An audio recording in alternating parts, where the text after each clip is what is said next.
ማንም ስለኛ ግድ የሚሰጠው የለም። ስሜት ቢሰማችሁ የፈለገ አይነት ድብርት ቢሰማችሁ ያ ድብርት ከየት መጣ ምንድነው ስላረግ የምችለው የሚለው ነገር ማወቅ ነው እንጂ ዩቲዩብ ቻናል አዲስ ከሆናችሁ ንጉስ ሶሎሞን እባላለሁ። የዲጂታል ማርኬቲንግ አስተማሪ ነኝ። ዩቲዩብ ላይ አስተማሪና ቁም ነገር አዘል ለማየት መጣችሁ ከሆነ ሰብስክራይብ ማድረግ ፋሚሊ የሆኑ ቪዲዮም ሲጀምሩት ላይክ ማድረግ አትርሱ። ይመቻችሁ። ስለ ጭንቀት ወይም ደግሞ ስለ እንደዚህ አይነት ስለ መደናበብ ወይም ስለ ፍራስትሬሽን፣ አንዛይቲ፣ ዲፕሬሽን ሰምታችሁ ነው ብዙ አይዲያዎች ብዙ ሰዎችም ስለ እንደዚህ አይነት ነገር ይሰጡበታል። ነገር ግን ዋነኛው ዓላማው ምንድነው መሰላችሁ? በተጨነቀ ሰዓት ወይም ደግሞ ፍራስትሬትድ በሆነን ሰዓት የሆነ ኢሞሽን ነው እኛን ፍራስትሬት ያደረገን እንጂ የምንሰራው ስራ አይደለም። ያ ኢሞሽን ግን ከየት መጣ የሚለው ነገር ብናውቅ አሪፍ ነው። ምክንያቱም አንዛይቲ የሚመጣው ጭንቀት የሚመጣው አክሽን ካለመውሰድ ነው። አክሽን የምንወስድ ቢሆን ግን አንዛይቲም ጭንቀቱም ይጠፋል ማለት ነው። ስለዚህ የፈለገ ጭንቀት ቢዘን የፈለገ ዲፕሬሽን ቢዘን የሆነ የመጣበት ሶርስ ይኖረዋል ማለት ነው። ያንን ሶርስ ነው ማወቅ እንጂ ጭንቀት ያዘን ብለን ወይም ደግሞ የሆነ አይነት የድብርት ስሜት ተሰማን ብለን በቃ የሆነ አላ ወደ ኋላ የቆረን አይነት ስሜት ተሰማን ብለን ለሰዎች ሄደን የምንነግራቸው ከሆነ ግን ምንም አይነት ለውጥ አይመጣ ማለት ነው። እውነቱ ልንገራችሁ፣ ለሰዎች ሄዳችሁ እንደው በምትነግሯቸው ሰዓት ሰዎች ራሱ ለእናንተ የሚያስቡት ማለት ነው እንዴ እኔ በቃ ይሄ ችግር ውስጥ ፈጣሪ ያመሰግናለሁ፣ እዚህ ችግር ውስጥ አላስገባኸኝም፣ እየጠበቅከኝ ነው የሚያስቡት።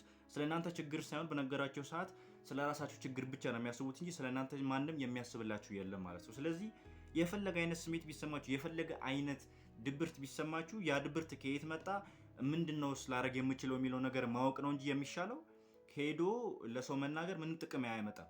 እንደውም ጭንቀታችሁን የሚያውቀው አንድና እናንተና ፈጣሪያችሁ ብቻ ናችሁ እንጂ ሌላ ማንም ሊረዳችሁ አይችልም። በውስጣችሁ የሚሰማው ያንን ህልም የማሳካት አይነት ስሜት የሚሰማው እናንተ ብቻ ናችሁ እና የሚያውቀው ፈጣሪያችሁ ነው እንጂ ውስጣችሁ ያለውን ስሜት ውስጣችሁ ያለውን ጭንቀት ሰው ሊረዳው አይችልም። ለሰው በነገራችሁት ቁጥር ራሱ ሰው የሚያመሰግነው ራሱን ነው። እዚህ ችግር ውስጥ አላስገባኝም፣ ይሄን የራሱ ችግር ይኖርበታል። የእናንተ ችግር ቁጭ ብሎ የሚያዳምጥ ማንም የለምና ስለዚህ እኔ መጨናነቅና አያስፈልግም። በቃ ስሜቱ ምንድነው እንዴት ነው ላሸነፈው የሚችለው ነው እንጂ መናገር ያለው እንጂ ማንም ዞር ብሎ የማየን የለም። ምንድነው በቃ ግልጽ ነው እኮ ይሄ ማንም ዞር ብሎ የማየን የለም። የፈለገ አይነት ነገር ብንነግራቸው የፈለገ አይነት ጭንቀት ቢነግረን የተወሰነች አይነት መና ነገር ነው የሚሰጡናል፣ ወይም ደግሞ የተወሰነ አይነት መንገድ ያሳዩናል፣ ወይ ጻፈው ወይ እንደዚህ አድርጎና ነው ወይ ሞቲቬት ለማድረግ ይሞክራሉ ምናምን። ነገር ግን ትክክለኛው መንገድ እሱ አይደለም።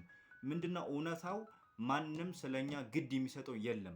ማንም ስለኛ አይጨነቅልን። በቃ ራስ ዘው ተጨነቅ ነው። ማንም ችግር የለውም። ምክንያቱም የራሱ ችግር እያለበት የኔ ችግር ሊሰማኝ ማንም ዝግጁ ይሆን የለምና ስለዚህ አብዛኞቻችሁ እዚህ ነገር ላይ ባትገቡ አሪፍ ነው ብዬ አስባለሁ። ምክንያቱም በቃ ስሜቱ ከተሰማችሁ ያን ስሜት እንዴት አድርጋችሁ ታሸንፉት የምትችሉት ነው ብላችሁ ማሰብ ነው እንጂ ሄዳችሁ ለሰው መናገር ወይም ደግሞ ይረዳኛል ብላችሁ የምታስቡት ሰው ጋር ሄዳችሁ አይዲያውን ሼር ማድረግ ምንም ጥቅም የለውም። የባሱን ችግር ይዞባችሁ ይመጣው።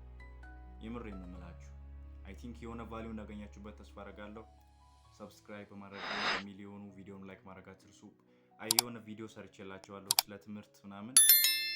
እዛ ጋር ትምህርት ላይ ኮንፊውዝ የሆናችሁ ከሆነ ስለ ትምህርት የሆነ አመለካከታችሁ እንዲቀየር የምትፈልጉ ከሆነ እዚህ ጋር የሆነ ቪዲዮ አስቀምጥላችሁ ወይም ደግሞ ኢንዲስክሪፕት ላይ ታገኙታላችሁ። ይመቻችሁ።